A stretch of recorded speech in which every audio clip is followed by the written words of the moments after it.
Welcome to Lift Your Story podcast with guests Hank and Sharyn Yuloff, small business coaches.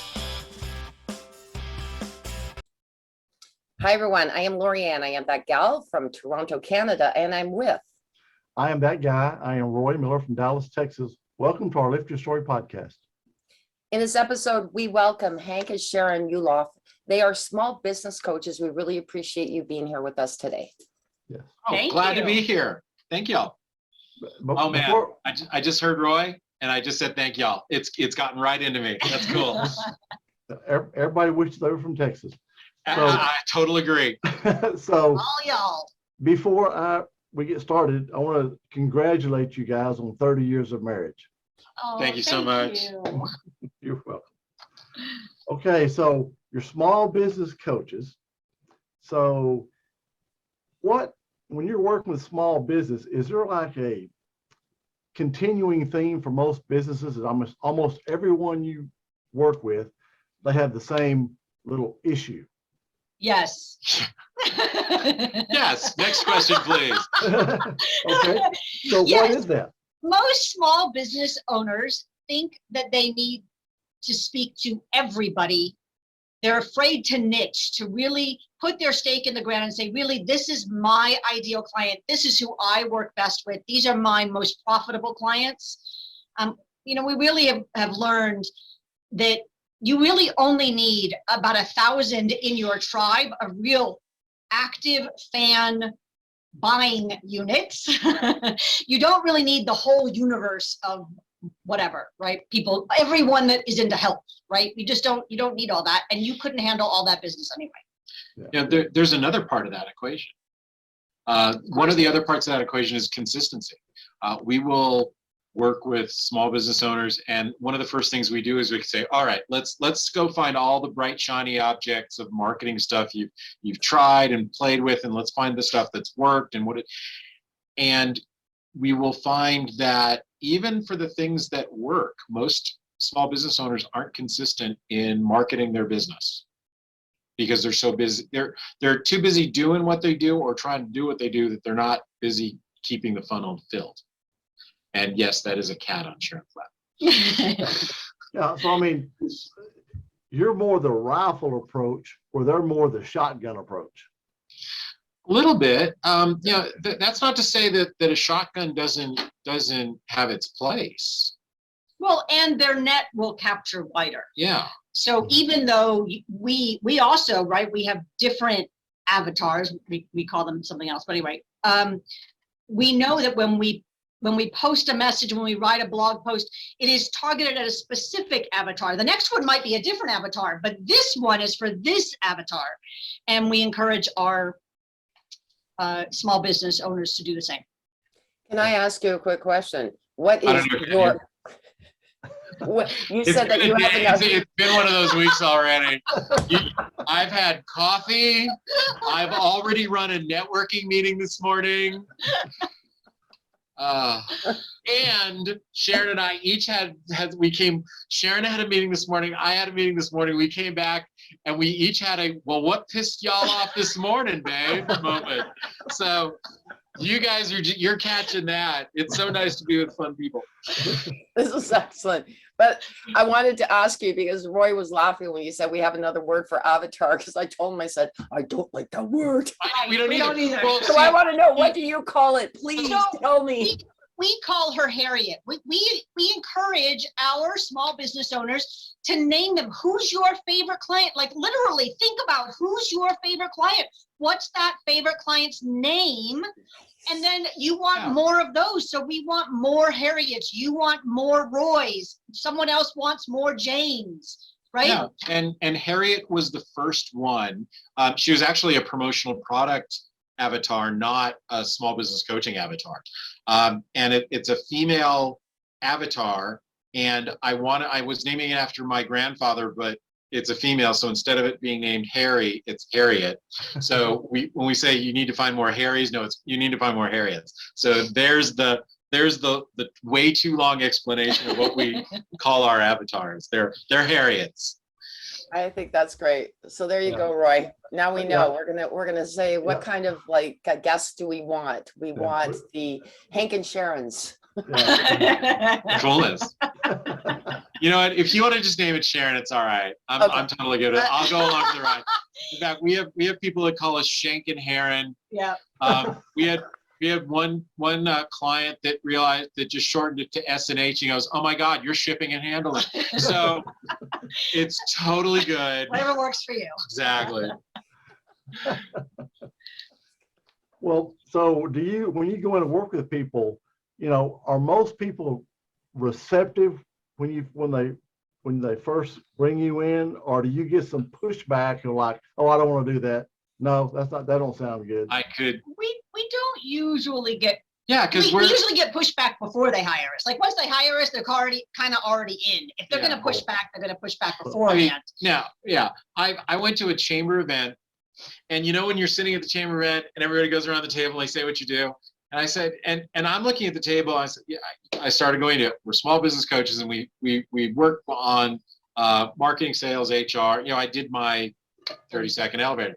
There's a guy across the table. It was this thing. You know, the arms crossed. He goes, I don't need you. I get all my business from word of mouth. Now, I looked at him. I said, you know, that's why we do word of marketing, to build word of mouth. But let me ask you. I noticed you have your logo on your shirt, and I noticed you just spent $300 to join the chamber. You spent $20 to come to lunch to talk to about us. You've already passed around your brochures. I'm gonna guess you got your name on your truck. And I looked this up. You got a website. So in what world do you get all your business from word of mouth? And then I just shut the heck up. And look, we're not here to change the world. We're here to change the people who want some assistance. And that's right. And that's for everybody watching. Not everybody's your cup of tea. That's why, I mean, Sharyn's got tea, I've got coffee. Let's play with the folks that want to play in our sandboxes, and let's not give a hoot about those that don't. Because the honest to God truth is, 99.999% of the people on the planet don't want to write you a check. But the good news is that 0.001% you can make a heck of a nice living. Yeah. So you remind me, hey, we had one guest on, Rob Bonspach, and he's exactly that. Like he has, if you ever look him up, he's great because he talks about that. And he said one of his clients left him, and then when they came back, because they said, no, you're really doing what we need you to do, and then he gives them the price. They go, that's double what we were paying before. He goes, yeah. He goes, but my prices went up since then. They go, no, but we were existing customers. No, you quit on me. Yeah, You're coming. were is the operative word there. We were. Right. Exactly. And I've gone back, and have you done this? I've looked at proposals we gave to people, a year, 2 year, 5 years ago. And for the heck of it, I look at what the investment was. I'm like, that's it? Well, no wonder they didn't buy. I wasn't charging them enough. They didn't feel like they got the value. There's a lot to be said for raising your price. In fact, at the end of this year, we're raising our group coaching program is going to go up $500 because everyone in the program has been teasing us. Because we talk about pricing, they said, well, you're only charging, $2,500 for a year. And we said, okay, so we should go up. And we have a Zoom call, 20 people on. All the hands went, yeah. Now they raised their hand because they know they're all locked in. Yeah, I was going to say, they're going to say, yeah, you need to raise your price, not for us, but all your new people. You guys are already in. I get what you're going, but we get it, and it's you deserve to make a profit. You deserve to make a living. I mean, that's what we do with our clients. We look at their pricing. It's like, okay, wow, and quite often it's we played with one nonprofit. We changed what she did by her pricing a little bit. Her profit last year was $40,000 more, and that's profit from one little change in pricing that no one said a word about, that she fretted about for a year. Mm-hmm. It's often not the big moves. No. It's often the small incremental adjustments Yeah. that make the difference. You know, Yeah. what and we're talking about people that like and don't like us. We were in a coaching group. It was a group coaching plan, a mastermind, and we all showed up a couple times a year and went through our businesses. And the guy that ran it, one of the women kind of sheepishly raised her hand during one. She goes, "You know, when I first met you, I thought you were a dick," to the guy that ran it. That was exactly the term she used. And a whole bunch of us kind of laughed. He goes, "Same with a bunch of," and a whole bunch of us, "Yeah, I thought you were an ass." Yeah. He goes, "You know what? You all signed up." And then he just stood there and we were like, "Huh, we did." Yeah. You go, oh. Yeah. And I looked down at my computer and I was, we were in the second day. I'm 20 pages of notes in. So we may, hey, look, if y'all don't like me, let me introduce you to Sharyn. Sharyn's the sweetest, most wonderful person until you do something silly. And she's going to be the first. She'll call a client on something and I'll just sit there and go, "By the way, that was her. Wasn't me. I'm just the louder one of the two." Yeah. But you think about it. You take someone that goes to college, spends 4 or 5 years to get a degree, right? They spend College, that's 12 years of my life. $50,000, when they go out there and start something. Well, they could have, if they wanted that business idea or they had that business, spend $5,000 with a coach to give them the specific thing they need, and they would have saved. Coaching pays; it doesn't cost. Oh, It's an investment. It's not an expense. it is the rare client with us that isn't like 10 times, 20 times. Heck, most people come back when we just give them they'll go to howtogetttherefaster.com and they get into our calendar for a half hour. And most of the time we'll say, "All right, how much was this half hour worth?" And they'll start looking at their notes, $10,000, because we've given them something that those 2, 3, 4 bits that have changed what they're doing. Or sometimes we've given them permission to do something. And that's just in our 30-minute free consultation. They want to know how to get there faster. So they go to howtogetttherefaster.com. And that's the average. A really good coach, a lot of what we do is the ramp up, and then it's the, I cut my hair and then Sharyn keeps it nice and trimmed and cute. It's the trimming and cuting that a lot of coaches are doing afterwards. And I'm curious if you could speak. So have you, what was your background to get into this coaching business? Worked at McDonald's for 12 years. Bought some business cards. Would you like a website with that?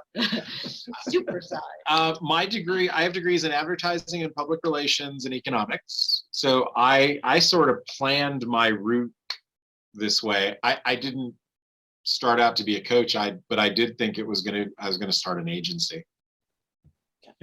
What about you? In the meantime, I was doing office and HR management, thinking he was the marketing guy. I didn't know anything about marketing. I had a work-related injury, which I realize sounds really strange for office and HR management, but trust me, I did. So I was home for a year on disability, in between physical therapy appointments, eavesdropping on his conversations, and realized, wait, those are the same conversations I have in my office. Now, I was doing office and HR management for small businesses, always small businesses. So I realized through the course of that year that HR is really just internal marketing. It was helping the employee message appropriately to get their superior or colleague to buy into their idea, or vice versa, right? There's the business owner, "Hey, I want to do this, but I want my employees buy-in. How do I message it?" It's marketing. So at the end of the year, it was like, well, do we partner up and be able to give the client a more rounded, right? So marketing, sales, human resources, and back office systems. And when it's right, the stars just align. He happened to have a client that needed all of that, and it worked great. And when the contract was over, we just kept going, and here we are 12 years later. So yeah. You forgot your master's degree. I do have a master's degree in nonprofit management, and I have a bachelor's degree in child development, but that's not really helpful. She uses that. She uses that for me. No, wait. Did you say what was the other one, that the bachelor's degree in what? In nonprofit management. No, the bachelor's. So the bachelor's in child development. Yeah. Well, yes, that's very necessary because you're with Hank. Exactly.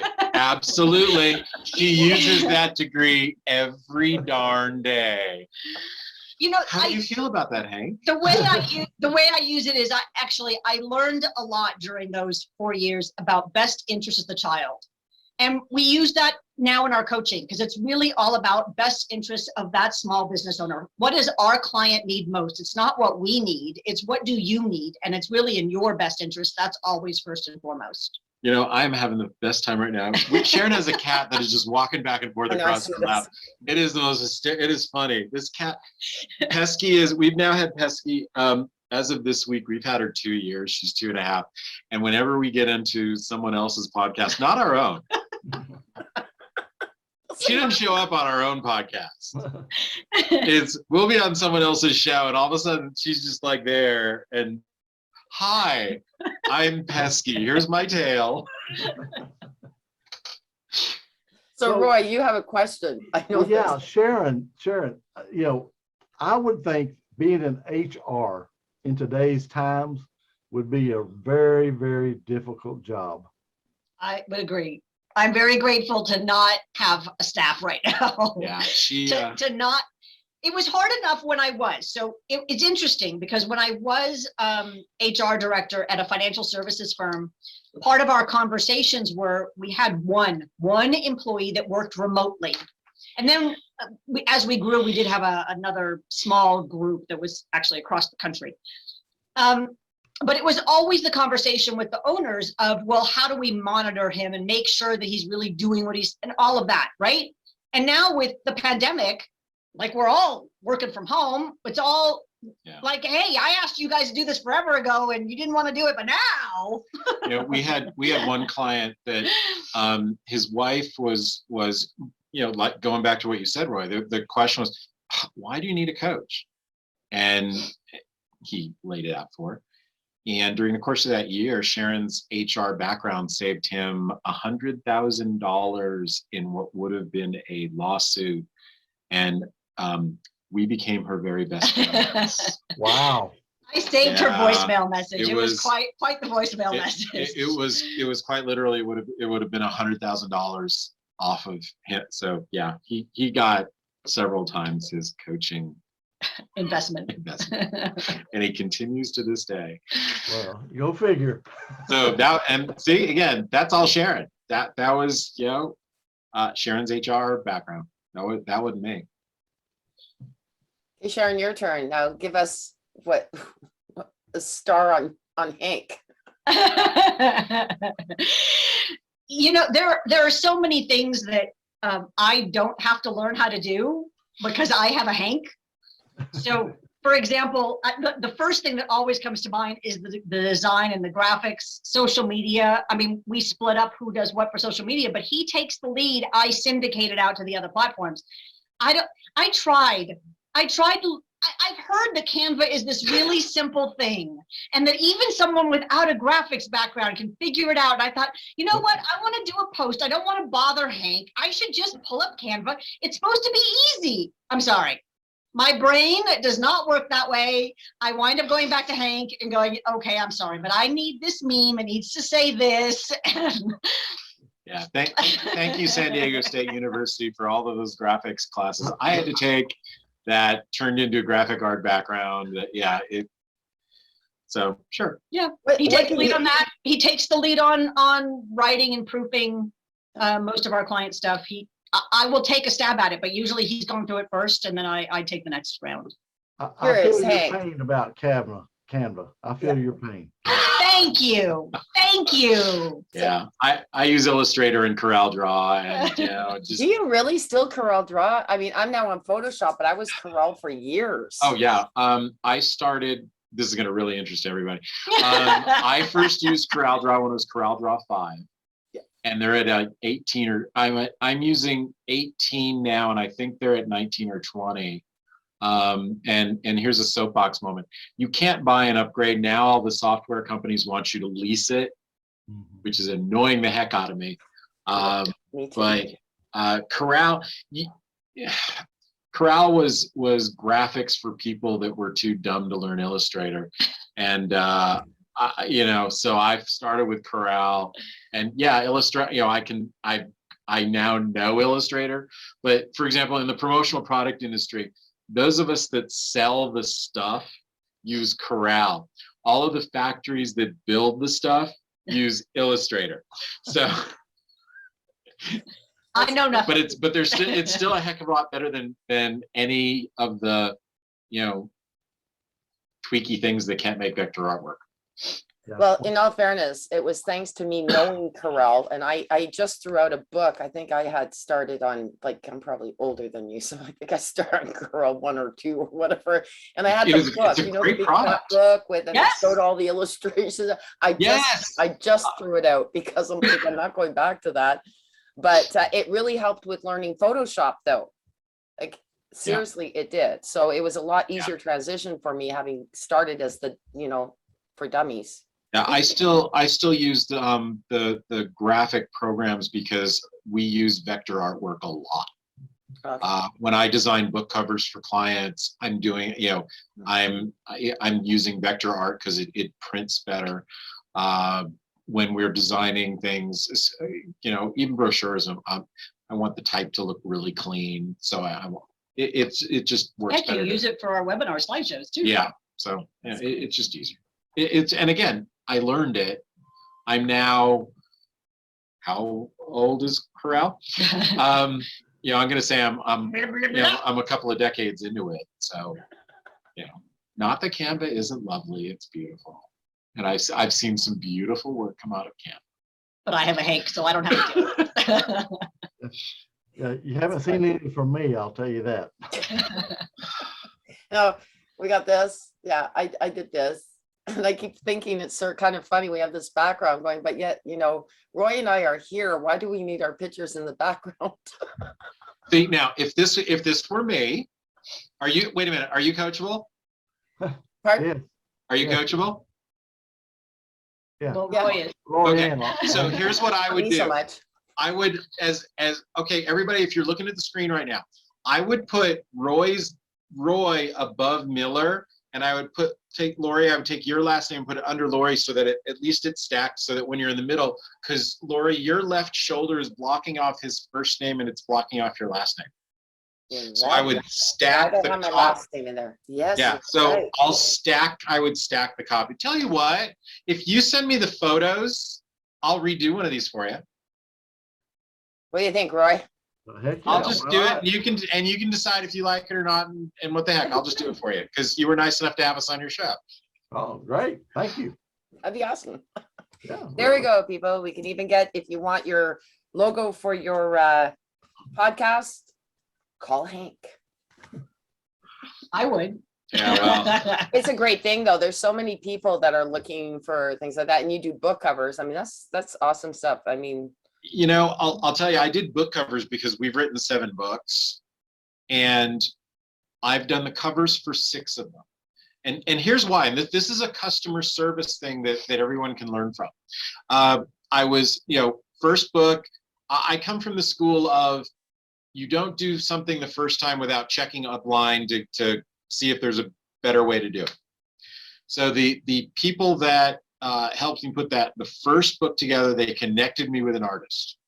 And he gave me a version of the book cover, and he did a couple of tweaks. And I said, just for the heck of it, if you were going to do, what was the other idea you might have shown me? Crickets. Never got back to me. And I paid him, bless you, Thank you, sorry. $600, $700 for that cover. Wow. Now, we've done 7 books and we have more on the whiteboard. I've used the same editor for all 7 books because she's pretty spectacular. He was crickets. Do you think we would have kept him on the team? So 700, he lost $5,000 in revenue, plus all of the other clients whose book covers I've done. oh, Just because he didn't get back to me and wasn't willing to show me some other version. Yeah. Oh, Most well, people that do graphics, they'll give you 2 or 3 or 4 to look at. most will. He didn't. I don't even remember his name. I can see why. Cricket. So speaking of 7 books, Yes. so are your books available on Amazon, and what are they? What are the titles? Are the ones you can remember? I think they're up there. Hey, I'll tell you what, let's see. We've got the first one. If you want to see the cover, I didn't do. It's called 49 Stupid Things People Do with Business Cards and How to Fix Them. Okay. Then our coach said, well, it's really good you did a book, but why don't you give them tell them how to do it right. So I started putting together a workbook that turned into the marketing checklist, 80 simple ways to master your marketing.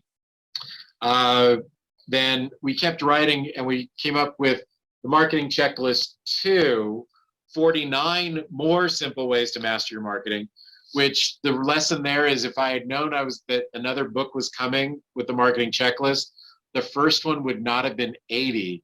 I would have sandbagged it and kept some of the content. We have a human resources book, Social media, marketing checklist for sales, and then the newest one. The idea was given to us by a gentleman in a mastermind group. His name was Dan Janelle, and he said, you know, we traded books. He gave us his, I gave him one of ours. He came downstairs the next morning and said, you know, marketing checklist 2, this is really great. You know what? You guys ought to write a book about couples that work together. Mm. Now, it took me about 3 seconds where I went from, well, that's a stupid idea, to, oh my God, it's one of our Harriets. And the idea sat on the whiteboard for 3 years because we had other books to do, but Partners and Everything came out on our 30th wedding anniversary last month. Wow. It's your couple's guide to running a successful business without ruining your life. We interviewed a dozen other people in business together. They're not all married because we may work together and we may love it, and for us it works perfectly, but I don't know that we have cornered the market on it. No, and we figured, you know, a reader wants, that's great, Sharyn and Hank, that's the way you do it, but how do other people do it? Maybe they have a different answer. So we figured if for this one, the reader probably wants different points of view.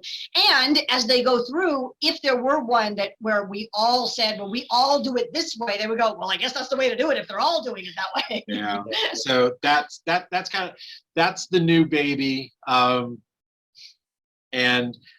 it's gonna have us do a whole bunch of marketing our own business differently. All the other books are business related. This one's very much relationship related. Well, I have a little aside to that. So Yes. Several years ago, we were remodeling our house, my wife and I. And so I was sitting at work. I said, yeah, we got to go home. We got to tear this up and this. Well, who's helping you do that? I said, my wife. Your wife? Are you kidding me? You can work with your wife? I go, yeah. She's always my first choice for everything. Heck yeah. And he goes, oh man, I couldn't do anything with my wife. You must be nuts. I said, well, I don't have any problem. We get along great. And, you know, it's just, so, you know, I can understand you know, Yeah. and there are those people out there that are going like, you guys are crazy. There is no one's opinion I value more than Sharyn's. Then vice versa. You know, she's my reality tester. She's my world. Yep. And I realize that there are folks that are like that, Roy, that just don't get it, but They either married wrong, or their personality just means that they need to have those separate cubicles for, you know, and right? They need to compartmentalize differently than we do. And okay, that's fine. It's interesting. I am divorced. I was married 15 years. I did work with my ex-husband. Loved working with him. I think that was my favorite part of our relationship, because the other side was not as fulfilling. And I had the passion. We both loved business, and that's where we connected. But on the private side of things, it wasn't. So definitely. And then I had after 2 years after my divorce, I did date a guy. Again, I was working with him, loved doing it. I did his marketing, his finances, and he was the auto body guy. And I loved watching him do that stuff. I bet I you mean, did. that ended too, because I realized I like being single. But if I was ever to get in a relationship again, I think that that's where it would have to be. I would need to have basically what you guys have is I want to have somebody who's in the same type of understanding. This is the business, we work together, but also the friendship and the love that has to go with it. That's For us, our first rule when we started this, and it's still our first rule, primary rule, is relationship comes first. If there's something happening in the business that's causing a rift, and it's causing a rift in the relationship, I'm out. I'll go find a job. It's the business side is not nearly as important. The relationship has to be salvaged. Yeah. And by this point, she wouldn't go start a job. She would just start her own company. And she'd do HR coaching and all this, and we would, Probably, yeah. And then we would just start passing referrals back and forth. Now, just quick question. Sorry, Roy, just really quickly. So last month you hit 30. Yes. Yeah. What was the date? July 21st. Roy, what was yours for your 50th? 25th, June 25th. Oh, you were June. So yeah. See, Roy, I 50 look years. I look up to people like you, man. You're my guidance star. You are my guiding light and star. I look at people that have been, because my parents were high school sweethearts. And Yeah. see, That's awesome. and I look at that, and I was given great modeling. I was not. So, and the fact that there are folk that, heck, you did 50. Well, heck, I can do another 20. I'm enjoying this so much. Heck, how hard could that possibly be? Well, it's like Sharyn said earlier. She said some people just didn't marry well. You know, I married up. Trust me, I know how you feel. Yes. You know, I married up, and that's so, Roy, that means you and I are just great salespeople, because there's something that you're doing that's holding her close. I don't know. I think Barbara's that's Yeah, there are too many she's people awesome. that get to She go to. really is. She There are too many people that get to go to that's why she's my ex.com, or that's why he's my ex.com. Yeah, it's like my wife. I was a kid. I said, "Hey, just remember, you're the lucky one that got me when you did." And she goes, "Yeah, well, if anybody else got you, they'd just throw you back." Ouch. Wow. See, she's lovely. She really is. But just say it as it is. It isn't. I don't know that it isn't. We don't have arguments, but one of the rules of happy life together is you'll never see that happen in public. The only thing you will only hear me edify my wife. And I mean, we knew this other couple that they were coaches, and they're sort of like us, but their style was really different. And they had an opportunity. We were at an event, and they were given an opportunity to go up and talk to 250, 300 people. And they said, "Any tips?" I said, "Yeah, go up there, and the first thing you do is you edify each other." But that wasn't their style. They were the Bickersons. Yeah, one of them said, "I'm the smart one," and the other said, "I'm the something one." And I'm watching the audience, and I'm seeing this. The open mouth and jaw dropping, and that's like gross kind of thing. I felt really badly. I'm sure part of it was they felt that everyone knew they were kidding, but people that don't know you when you're play well. It doesn't. Yeah. And so if you're having an issue and you're about to go on stage, leave it backstage. That's part of that compartmentalizing, right? Yeah. That we'll deal with that later. Sharyn, right now, it's this. Sharyn could be pissed because I wore the brown shoes. Okay, if that's a reason you're pissed, by the way, like really, yeah, no, we need to dial in what you're pissed about. Yeah. Well, it's funny you mentioned arguing, because my son called one of them and goes, "Dad, when we were growing up, I don't remember you and Mom ever arguing." And I said, "Well, we had disagreements, but we always did it after y'all went to bed in our bedroom. We'd talk it out. We didn't do that in front of y'all." Yeah. And he said, I said, "Why are you even asking that?" He goes, "Well, there's a guy at work complaining about his parents, and And he said, about this, that, and I told him, well, my parents never argued. He goes, oh, bull. Oh, you just don't remember. And I said, well, we never did in front of y'all, but we did. And yep, we were united in front of you, but then we would discuss it later on away from you. Yeah. Well, and we didn't have kids. So just think of all those arguments we didn't have to have. Yeah. That is so true. You know, and we understand that. We get it. Yeah. It was a conscious choice. Yeah. You know, Yeah. I did not have as great modeling. So I have siblings that are 10 and 12 years younger than I am. I kind of felt like, I already did that raising thing. I don't need to do that again. Yeah. And it wasn't important enough to him. So we always agreed that if it had ever changed, we would adopt, but it just never became an issue. You know, rent to own, you know. Yeah. Foster. And we always take our anniversary off, and it used to be one of the questions. All right, how are we doing on that kid thing? You know, go down the checklist. Our books are the marketing checklist. This is the marriage checklist. You know, How did things work last year? What do we need to change this year? Yeah. Where are you on that kid thing? yeah. One thing we've realized is we're not going away for our to celebrate our anniversary for a while. We've done it 2 different Julys, and there's been a leaky plumbing thing each time we've Every gone time. away. It's like Last July, we didn't go away because of pandemic, and there was Yeah. no issue. the year before the year that, we had a before, kitchen And then leak. this year, it was like, We really? came back from vacation, and it was like we're in our studio, which is built out of our house. It's like an 11 by 11 room, and you have the garage back there. You walk through to the house back there, and by the time Sharyn got 2 steps into here, her feet were wet because the water went from the room back here is the energy thing. The service We've area, got right? our backdrop, then a wall, Yeah. and then so the water came out of there. It was like walking into a shower. It was. So It was we're not I had to going go- away for our I had to anniversary. go back to the garage and say, put the luggage down. I need your help. What? Again, what? Oh, yeah. So Oh, dear. we're going to celebrate our anniversary next year. We're just going to go to dinner locally here in Sedona.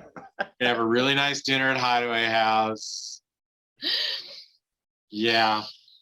So how can our listeners reach out to you guys? Oh, you can't. We're not taking any client. Too much Missed the money. meeting. Too much money already. All right. So here, let's do it. Let's give you a couple of freebies. If you want to talk to Sharyn for a half hour, because I'm obnoxious. That URL is howtogetttherefaster.com. That's howtogetttherefaster.com. Because the first questions people always ask us are, what do I do next? And how do I get there faster?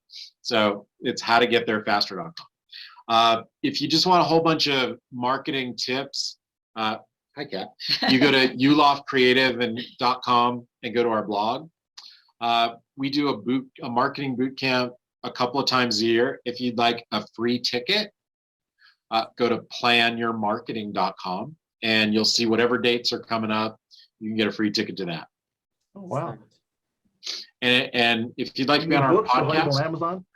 yes, they are. Here's the thing. Tell you what, if you're watching, if you're now 33 minutes in, if you've been watching Lift Your Story podcast this long, if you send us an email, info@Yuloff Creative, just say you saw us here, you actually listen to us, well, clearly, and we'll send you whatever book you want for free, Wow. just for listening, because you've gotten this far into it. Are they signed? Wow. No, we're going to send you the PDF version. Oh. I'm not going to send you dude, seriously. Look, marketing tip. We do, for those of us that do books, here's the thing. You're not going to get rich on your book, but people do want to hire the person that wrote the book on the subject, and which is why we have a bunch of them. Your hard costs in marketing are your cover, your editor, which you definitely have to have, formatting. There's some hard costs that go into having a book. Once those are done, you've got a PDF. We can send the PDF to anyone for free, and it now becomes a marketing tool for you. This is why having that free report on your website is kind of important, people will opt in for information that they look at. Oh my God, I'm not going to go to sleep before I have this information. That website has something I want. I'm willing to trade my email address for it. So our books are the same kind of a thing. It's a marketing tool. And, you know, now if you really do want the signed book, we'll just reach out. We'll figure something out. Come to our boot camp. And if you come to our boot camp in person, we'll give you one signed. How's that? That sounds good. Jeez. You guys are terrific. That has been a lot of fun. Time went really, I know that we went a little over time, but it was very well worth it. It's just absolutely wonderful. to All have right. you here. Thank you. It's not the first time. See, there's two of us, and one of us talks a lot. But no, really, it really was. It was great. It was a lot of fun. Would you guys be interested in coming back in the future? Sure. Sure, anytime. Thank you. Oh, you guys are awesome. You guys are awesome. Likewise. It was such a pleasure to meet you. Thank You you. as well. So, all right. Well, thank you, LaurieAnn. You have anything? No, I think I said it. You're wonderful, and thank you for being here. It was So great. our tag, just tell you what, we'll end our part with our tagline. If Okay. everything happens for a reason, Be the reason things happen. Cool. I like that. Love it. Thank you. All right. Bye-bye. Bye-bye.